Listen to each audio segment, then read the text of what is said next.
surprise to many of you, and you may have to expand your imagination to believe it.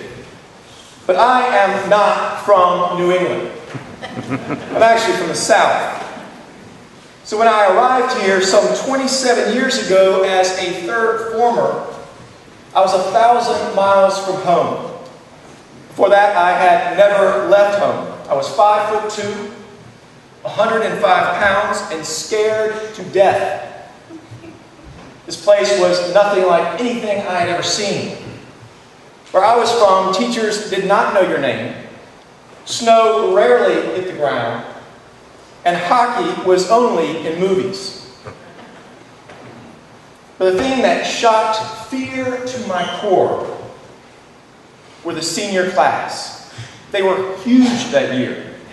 There was one who was named Moose. They called him Moose. His mother called him Moose. If you ever meet someone whose mother names him after a large animal of the wilderness, chances are you are looking up. I was scared to death of these guys. And to make things worse, believe it or not, I had a southern accent. So one night after dinner, Moose and some of his buddies, I really hope Moose is not a trustee, Moose and some of his buddies invited me, a freshman, to stand on what was then the senior rug, which no freshman could touch. And by the way, all of my brothers scattered. But these giants led me in, handed me a book of nursery rhymes, and had me read them out loud as they enjoyed their afternoon coffee. My wife and I we have 2 daughters today, and still today, every time I hear Mary had a little lamb, I shiver a little bit. You remember the lamb whose fleece was white as snow? That first year, I did everything I could to find my way home. I would call my mother every night, "Mom, let me come home. It's cold up here. They're huge. They don't know what grits are. They all speak funny." But she was tough. She made me stick it out. Homesick, scared, overwhelmed, and insecure. My sophomore year, the class doubled, at least, and in numbers, we felt better about the odds. By junior year, I started to relax, even got a little confident, maybe even a little cocky, which was just my way of managing all the fears. By senior year, one of the greatest years of my life, I was just starting to appreciate Salisbury not for what it was, but for who it was. A community. A series of relationships, of friendships that would run deeper than any I've had since. And in chapel each year, as we slowly found our seats closer and closer to the front, this was a place where through it all, we continued each week to gather as one community, unified, one worshiping body, to learn and to question. Not necessarily to find the answers, but more to experience what it meant not to have all the answers. And to try to come to terms and even appreciate the humility that offers. Here it was okay to doubt, to be honest about what I didn't know and what I could not believe. When the community was at its best, there were high fives. And when we messed up, there was incredible forgiveness. And it took both. The joy, the pain, the excitement, and the disappointment to experience what it meant to be in relationship. Relationship with one another, with ourselves, and with God. Now, some of you have asked, what is different since I've been back? And there's a lot. The buildings are magnificent. The food is much better. The faculty seems a lot younger. And to be honest, the seniors seem a lot smaller. But what strikes me the most, what is most exciting, is not what is different, but what is the same.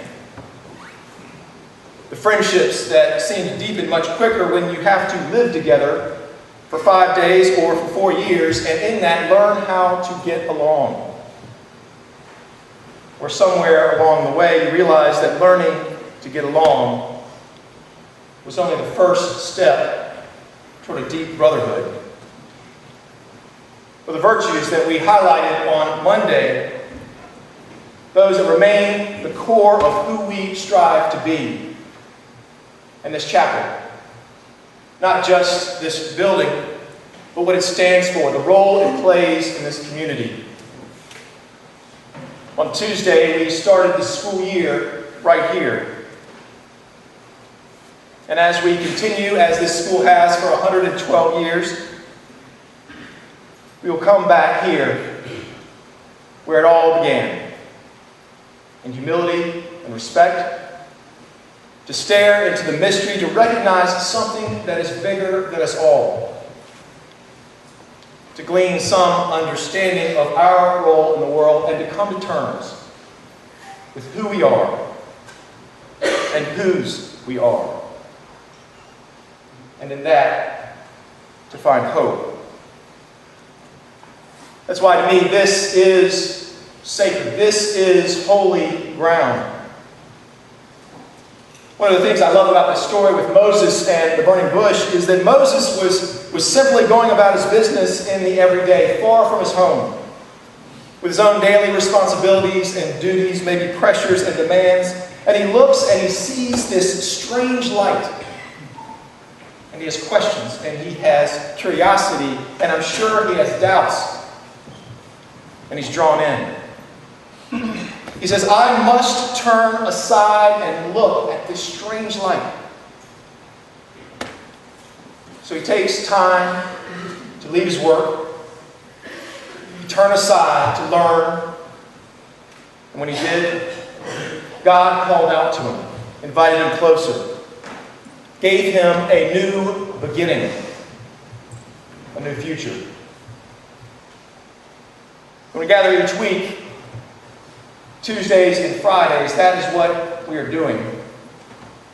We're leaving our everyday responsibilities and turning aside, if only for a minute, to peer into the mystery that is greater than our understanding. And we question, and we doubt, and we hope. But more often than not, here and there, and now and then, something beyond our understanding calls out. A God who is not as much interested at what we have done or where we have been as in where we are going, guiding us towards something new. Now, I could bore you about the way that things were 27 years ago, and the memories I will cherish. They continue to shape who I am. But what I'm excited about is what lies ahead. The ways that we will all begin again. Here, where it's happened for years. My hope and prayer is that as a community, we can continue on our journey toward God's future, turning aside twice a week, if not more, to wonder, to learn, to ask questions, to honor doubt, to listen for something, some voice within that will point us forward. And when we get it right, we will pay attention. And when we get it wrong, we will hit our knees and ask for forgiveness. And along the way, may this place become for you, too, holy. A sacred place where we, by grace, might glimpse who we are and whose we are. And by that, not too long from now, find our way home. Let us pray.